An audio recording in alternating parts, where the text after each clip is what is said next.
Happy fall, everyone. Today we're going to make pumpkin blondies instead of brownies because they're blonde. This recipe is from the incredible recipe creator Vegan Richa at veganricha.com. Her cookbooks are amazing. I highly recommend them and to follow her. I'll put a link in the notes to this recipe. So we're going to get started with the pumpkin. So I use Trader Joe's organic pumpkin. This is about $1.99, and we're starting with 1/3 of a cup. And what I do is I first of all just measure out what I need, and then I put the rest of it in a Tupperware and actually freeze it so you aren't just wasting it. And we may need a little more depending on how soft or dry they are. So we start with 1/3 cup pumpkin, and this recipe has no added oil. It does use some nut butter instead though, okay? So the next ingredient is 1/3 of a cup of, you can use any nut butter you choose. I'm choosing to use peanut butter, and this is again the Kirkland natural, no sugar added, organic peanut butter. You could use almond butter, maybe even cashew butter. And this is my first time to make this recipe, but I've had my eye on it for a few months waiting for it to become pumpkin season. So we're going to make this together and see how it turns out. They look amazing. Alright, so we've got the pumpkin and the peanut butter, and then our other wet ingredients is we're going to add 1/3 of a cup maple syrup, and I've shown this many times. Again, I use Kirkland maple syrup, and it's more affordable than buying it usually at the regular grocery store, health food store. Now it also has some sugar. In addition to maple syrup, we're going to add 2 to 3 tablespoons of sugar, and I'm going for 3 because my husband behind the camera is like 3, okay. And then we're going to add in the spice. So you can use 1.5 teaspoons of pumpkin pie spice, which I highly recommend. If you don't have it, you can do a combination of 1/2 teaspoon of cinnamon, 1/2 teaspoon of ginger, and 1/4 teaspoon of clove. But I highly recommend just getting this as is at the regular grocery store. Then we're going to add in a little vanilla, which also comes from Kirkland, and it's 1 teaspoon. Okay, we're going to give it a little shake.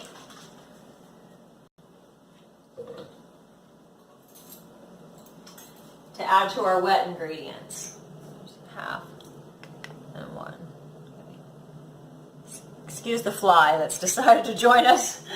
It's a warm day in Encinitas in Southern California today, so the fly came in to join us. And now let's make sure we got everything in there. We're going to mix it up. You want to come in?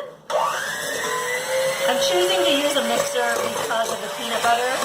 You probably can stir it by hand, but I want to make sure we get it all mixed up here.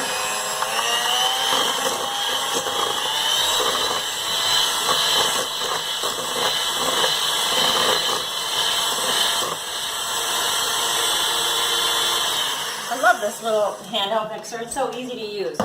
Okay, and then I'm just going to give it a little stir, get everything around the edges. Now we're going to add our dry ingredients. So like all of my recipes, this recipe is also gluten-free from me. The recipe isn't, but mine is going to be. And I start out by using Bob's Red Mill gluten-free all-purpose flour.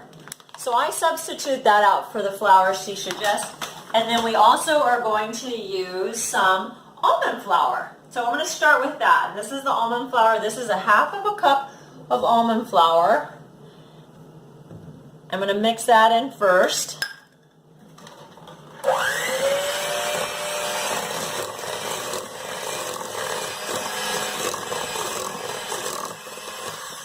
And then we're going to add in the Bob's Red Mill gluten-free flour. And if it ends up being a little too dry, just add 1 tablespoon of pumpkin. Okay, and then come on in, we'll mix this up.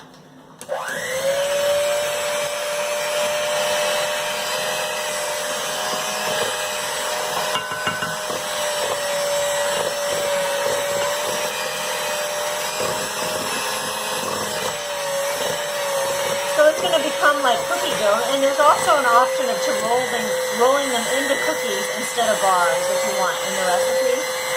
So I'm just going to turn this off. I like to always just keep scraping the bowl, getting all that flour. And if they're too gooey, which can happen, add a little more flour of the Bob's Red Mill gluten-free flour. Or you can use regular wheat flour. You're not gluten-free. These might be a little sticky. Let's see.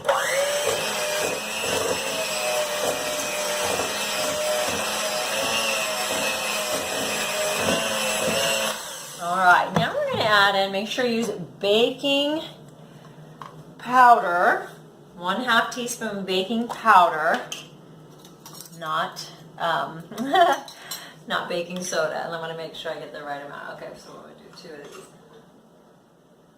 And then, and this will be the last of our powder dry ingredients, and then 1/4 of a teaspoon of sea salt.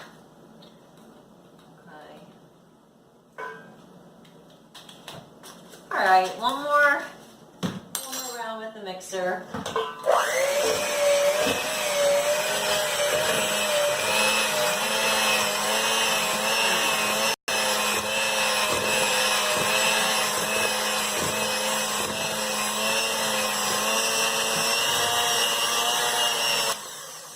Let me just whip this off, any excess. Okay, the fun part is you can be a little kid, lick your beaters. Because there's no eggs, no salmonella, because they're vegan. Alright, so I'm going to add in, this is optional, but you can add in some nuts or chocolate chips or dried fruit. I want to show you these chocolate chips. These are from Trader Joe's. I've been using carob chips, but we're going to go back and try these. Now they don't have any dairy in them, but they do say they might be manufactured on equipment. I have not noticed a problem. I'm allergic to dairy. So you can add in about 1/4 of a cup of chocolate chips.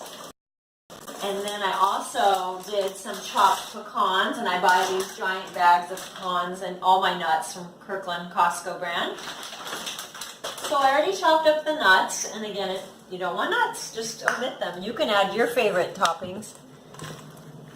Now we're going to stir it in, and then we're going to spread it in a pan.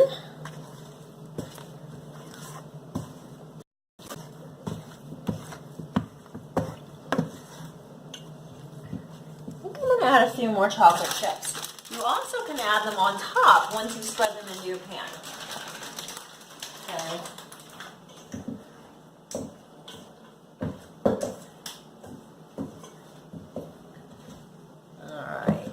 Okay, that's a bit of an arm workout. Then we're going to spread them into an 8x8 baking dish.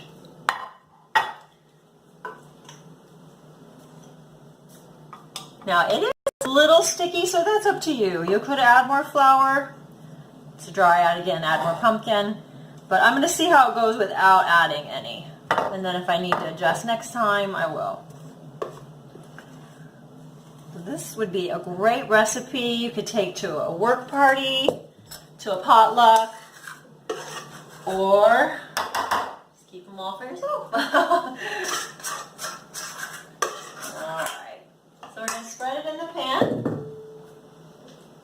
And your oven, you want to be preheating your oven at 350. And you're going to bake them for 20 to 23 minutes, depending on your oven. So keep an eye on it. I'm trying several. I think a spatula is going to definitely be the best bet here. Spread them in your pan.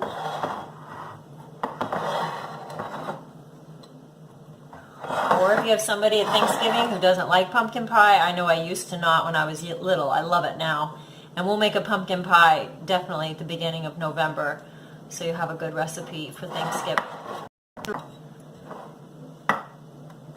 Alright, so I'm going to spread this out evenly.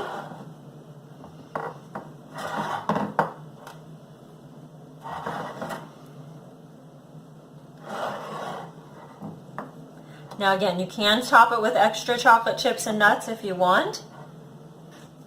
I think I'm just going to leave it and see how it goes. Okay, so here's your pan. Going to bake it at 350 for about 20 to 23 minutes. And I'll see you in a minute when they're done. Okay, so we're back. The pumpkin blondies cooked in the oven for 20 minutes at 350. I did add a few chocolate chips on top before I put them in, and I'm really glad I did. So this is how they turned out, and they worked. I didn't add extra flour. I didn't add extra pumpkin. I followed the recipe, and they're still nice and thick, and they are delicious. They aren't super sweet, but I like that about them. They have the maple syrup, they have a little bit of sugar, but they're delicious and amazing, and they'd be great for an afternoon snack with a cup of tea. So thank you always for joining me, and thank you always for saving animals with your food choices. Remember to like and subscribe.